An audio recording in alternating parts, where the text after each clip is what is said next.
টুকি সোনা, কেমন আছো? হ্যাঁ, আমাকে না টিপলে তো তুমি খারাপই থাকবে। না মানে আমাকে টিপবে না তুমি? আমি পারবো না।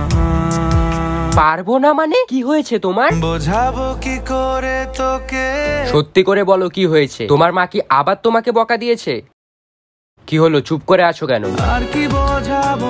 না আমি তো এটা বুঝতে পারি না, আমাকে নিয়ে তোমার মার এত কিসের প্রবলেম? আমি কি করেছি তোমার? চলে তুই ও সব ভুলে তুই। বাহ, শেষে তুমিও আমার সাথে এমন করলে। বাহ বাহ বাহ বাহ বাহ বাহ, সারাদিন শুধু মোবাইল, সারাদিন শুধু এই মোবাইল। এই মোবাইলটাই যত নষ্টের গোড়া। এই মোবাইলটার জন্যই তোর ভবিষ্যৎটা নষ্ট হয়ে যাচ্ছে। এসবই করিস।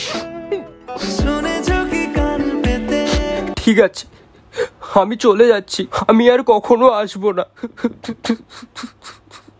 কি হলো, তুমি আবার আসলে কেন? আমি বুঝেছি ক্ষতি নেই। হ্যাঁ তো, আর তুই ছাড়া গতি নেই। এটা তোমার অনেক আগেই ভাবা উচিত ছিল। যখন তোমার মা আমাকে ওভাবে বলছিল তখন কিছু বলনি গেল, তখন চুপ করে চলে গেল।